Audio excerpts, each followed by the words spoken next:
Good morning, Coach. How are you? Doing well. Good morning. How you been? Pretty well. Pretty well. Feels like the month is flying by to Christmas. Does it feel like the same for you? I wouldn't say it's flying by, but yeah, it's, Different to different people. It's been busy. So, how was your break? Oh, I'm so honored that you realized I was out. The interview quality just dropped off. It was good. It was good, Coach. I appreciate you. I appreciate you asking. I would love to ask you how stunned you are that Bill Belichick is a college head coach now. I would say I'm stunned because I just think this is the way our industry has gone. I think that's a little bit of a new frontier, college football, and I'm sure there's definitely some exciting opportunities, and this sounds like this is one of them. So I wouldn't say I'm stunned, but I'd state the obvious. because the incredible success he's had in the NFL and where he is in his career. But I'm sure that he obviously put a lot of thought into this, and sounds like a great opportunity. Obviously, your focus is in the pros, but how similar, Coach, do you see college becoming to the NFL now with NIL and everything? Do you think there's a ton of similarities that could make the transition easier? Oh, definitely.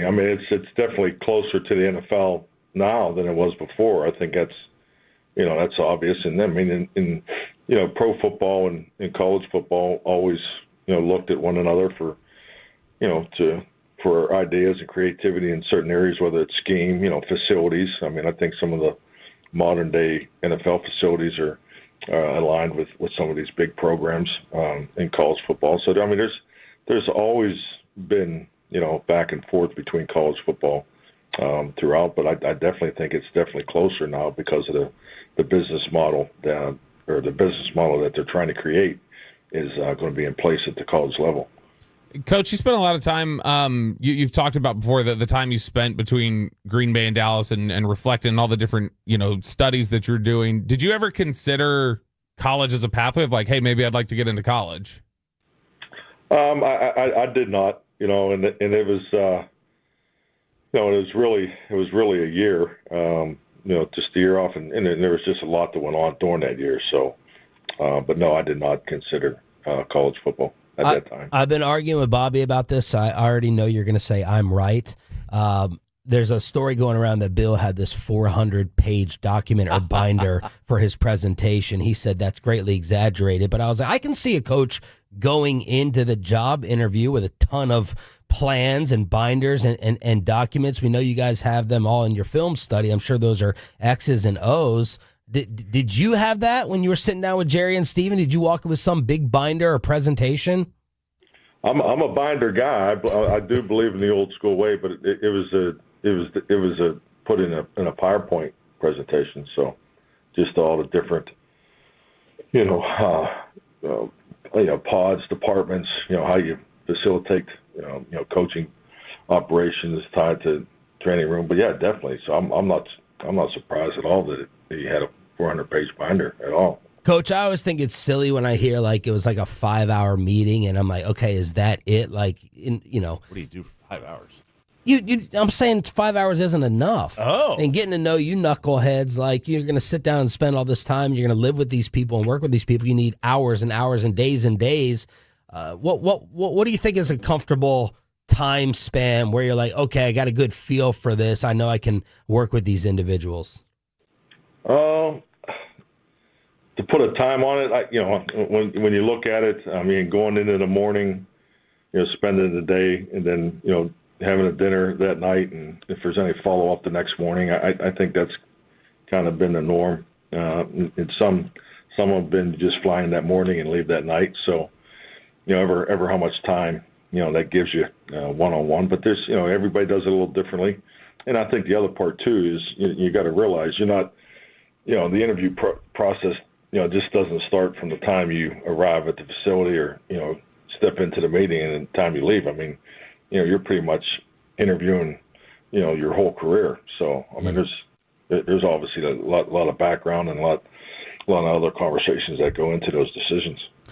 Coach, I'm curious, we talk about how the concepts or the two sides are sort of starting to blend a little bit in the NIL era. The last couple of years when you've been at, Indy, or you've had guys come through for pre-draft interviews and some of these young players that are coming into the league, have you noticed any difference or evolution in mentality or approach with young players, like the young NIL era players?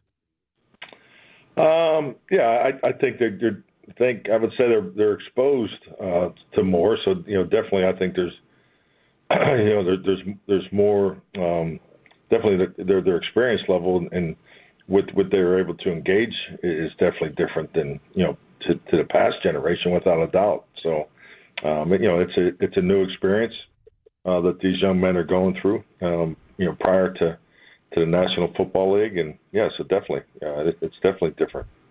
Mike McCarthy joining us here at 105 through the Fan, and I don't want to relive the whole punt thing, but we were having this discussion with Babe Laufenberg yesterday, and he was going back and forth, and he would go back and forth with Jason Garrett about what you do in terms of coaching instincts and reactions out of players. You don't want them to lose the reaction, you don't want them to lose the instinct, but you also want them to play smart. What is your philosophy on that? How do you coach instincts out of players? Because the instinct is ball on the ground, get the ball. Well, yeah, I think it's definitely, it goes further than that. I mean, there's obviously instinct, balls on the ground, go get the ball. I mean, that's a responsibility in a lot of situations. I mean, really, the instincts and awareness is just to continue to coach the game situations.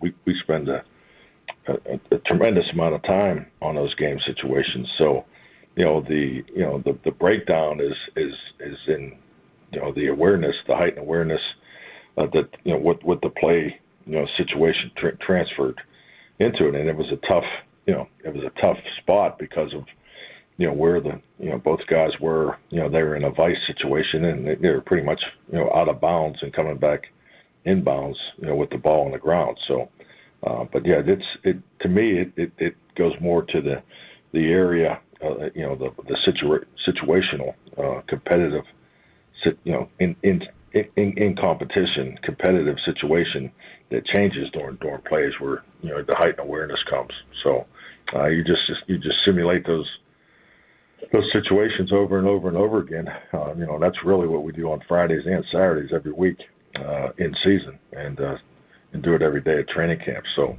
and that's that was a tough one. That was a tough one, and definitely something you just got to always try to recreate. Are there rules that coaches don't even bother going over because they just should be so ingrained in the player since the age of 12? No, I wouldn't say that. To be honest with you, I think it's like watching video.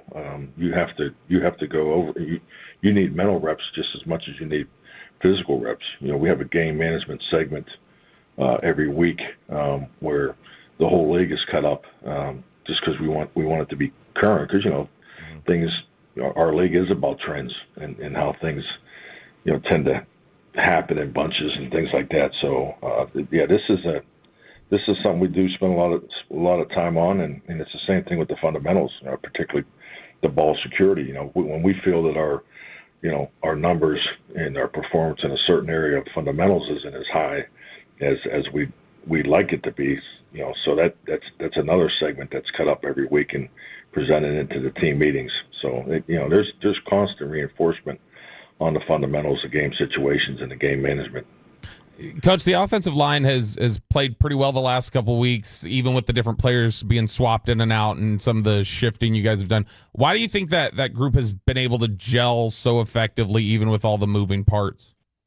Well, I just got to give those men the credit, and in the atmosphere and culture that's established in that O line with the coaches. I think Brock Hoffman deserves a lot of credit there because his personality and that's a real strength of his. He's a connector. He's definitely a glue personality. But it's like anything when you go through changes, you definitely have to make sure that the communication is heightened, and I think those guys have done a great job of that. So because when your communication's in line, you play fast, you play free, and and that's what that group is doing. And kind of going hand in hand in that, Rico Dowdle has been fantastic the last several weeks.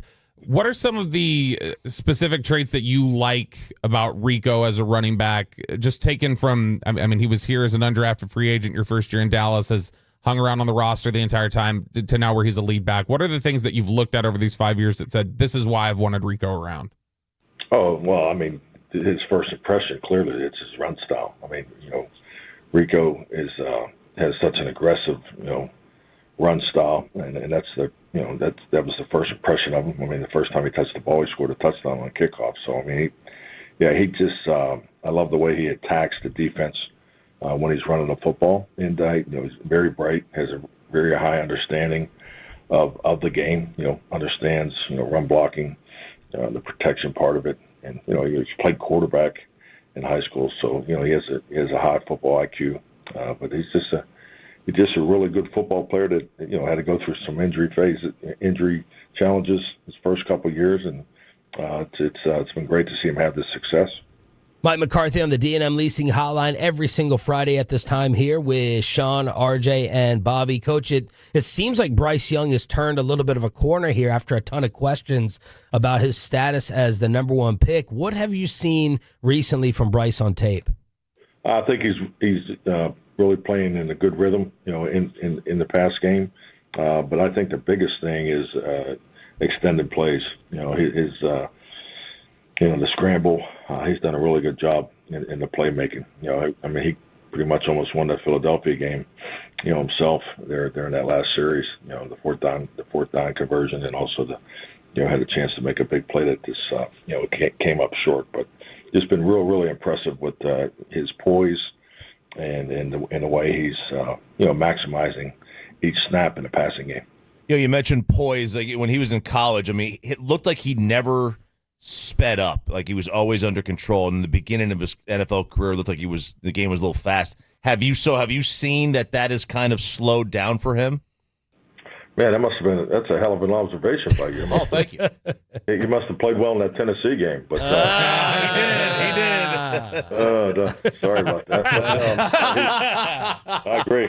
No, I agree with you. I think that was always a real strength of his, and it seems like he's comfortable in this offensive system. And fairness to him, he's had change, his whole time there, and that's always tough on a young quarterback. But yes, he seems very, very poised, and he's playing with a different flow clearly this year than last year. Coach, when you have a player like Jonathan Mingo who's going back against his former team for the first time, do you during the week just, have a moment where you pull him aside and just have a conversation, just check in like, hey, where are your emotions at? Where's your focus at? Do you have those type of talks when guys are going back to a former team the first time? Yeah, definitely. Usually it's not a big deal. But, and also that's something that, usually comes out of the position coaches' conversations earlier and so forth. But yeah, Jonathan's a pretty even-keeled personality, so I really don't have any concern of him going back to Carolina. Coach, are you satisfied with what you've gotten out of him so far, and where is he in his development with you guys? Yeah, he's definitely what you thought that he was, physically, but it's just like any player. Getting traded at that time, that late, and in jumping in, it's definitely going to be an adjustment, and he's getting more and more comfortable each week. It's good to be back with you, Coach. I missed you. Thank you for the time, as always. Have a great day, and we'll see you on Sunday. Good luck. All right. Thank you, gentlemen. Take care.